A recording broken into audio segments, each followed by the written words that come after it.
Hello મિત્રો, કેમ છો? બધા મજામાં? તો આજે આપણે આવી ગયા છે ઘઉંની અંદર પાણી પાવા માટે. અત્યારે વાગ્યા છે સવારના 9:30 અને આપણે ફાઇનલી મોટર ચાલુ કરી દીધી છે. ગાઈસ, તો વિડીયોમાં છેલ્લે સુધી બન્યા રહેજો. હું તમને બતાવું અત્યારે અમારા ઘઉંની સ્થિતિ કઈ છે મિત્રો. જો આ અમારે ઘઉં અત્યારે નીકળવાની તૈયારીમાં છે મિત્રો, એટલે કે ડુંડી આવી ગઈ છે. ઘઉંને ડુંડી આવી ગઈ છે. ટૂંક સમયમાં આ ઘઉં પાકી જાય મિત્રો, અને આપણે ખાવા માટે તૈયાર કમ્પ્લીટ થઈ ગયું છે. જો અમારા ખેતરનો નજારો અને અમારા ખેતરનું આ કાચું સોનું મિત્રો, જો આ છે અમારા ખેતરનું અત્યારે તૈયાર થતું કાચું સોનું.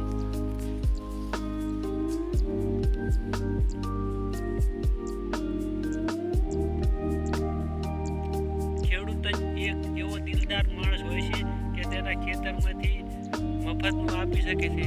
તમે કોઈ લારીએ કે કોઈ કંપનીમાં કે કોઈ દુકાને જાઓ, મોબાઈલવાળા જોડે જાઓ, તો મોબાઈલવાળો તમને ફ્રીમાં રિચાર્જ પણ કરી નહીં આપે. અત્યારે સિમ કાર્ડમાં પણ એવું છે મિત્રો, તમે સિમ કાર્ડમાં રિચાર્જ ના કરો તો ઓટોમેટિક ફોન આવતો નથી અને જાતોય નથી. અને ખેડૂત એવો છે મિત્રો, જે પોતાના ખેતરમાંથી ખાવાની ચીજ હોય તો બીજાને મફત આપી શકે છે.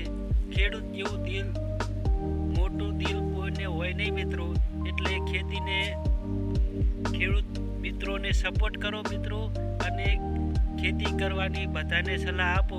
ખેતી એક એવી વસ્તુ છે જેમાં સારો ભાવ આવી જાય તો સરકારી નોકરીને પણ પાછળ મૂકી દે મિત્રો.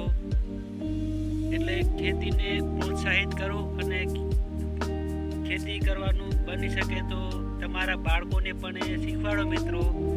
એટલે આગળ જતા અનાજનું કોઈ ઘટ ના થાય અને ખેતીમાં સારી એવી ઉપજ આવે. અને સરકારને વિનંતી કરો કે ખેડૂતને સપોર્ટ કરે અને સારામાં સારો ભાવ આપે, એટલે બીજા નાના અત્યારની યુવા પેઢી પણ ખેતીમાં ઝંપલાવે. જો મિત્રો,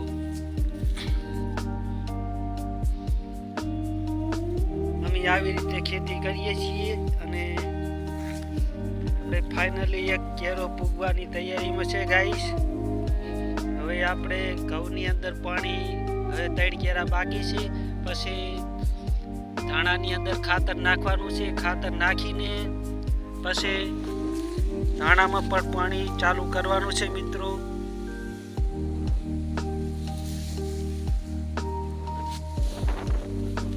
જુઓ દોસ્તો, આ છે અમારા ઘઉંની અંદર. હવે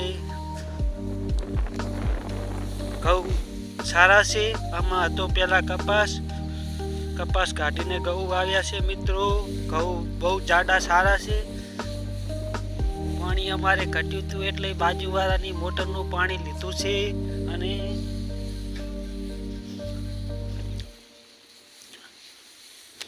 આમાં બહુ ખૂટિયા એટલે કે આખલા બહુ આવતા હતા, એટલે અમે તાર ફેન્સિંગ કરી નાખ્યું છે. જો અમે લાવે છે સારામાં સારો તાર, એટલે ટાટા કંપનીનો કાંટાવાળો તાર છે મિત્રો. અને ધાબલા પણ લાવ્યા છે, એટલે કોઈ ઉપાધિ નહીં. અને રોજ કે નીલગાય કે ભૂંડ કે એવી ખેતીમાં નુકસાન કરતા હોય છે બહુ, એટલા માટે આ તાર ફેન્સિંગ કરી છે મિત્રો. અને હવે આપણે નાખવાનું છે ધાણાની અંદર યુરિયા નાખીએ એટલે ધાણા આવી જશે ઘા. ધાણા ફાઇનલી થઈ ગયા છે, ફૂલ ફાલે આવી ગયા છે. અને પછી ધાણા પણ પાકી જશે અને વાટવાનો છે. વાટવા માટે મજૂરની જરૂર છે. તમારા કોઈ ધ્યાનમાં મજૂર હોય તો કોમેન્ટ બોક્સમાં કહેજો મિત્રો. હવે આપણે નાખવાનું છે ધાણાની અંદર યુરિયા. યુરિયા ફાઇનલી આપણે મંડળીએથી 2 થેલી લઈ ગયા છીએ. જો આ છે યુરિયા, જેવું યુરિયા છે મિત્રો. જો આ યુરિયા આપણે નાખવાનું છે પાણીની ધાણાની અંદર.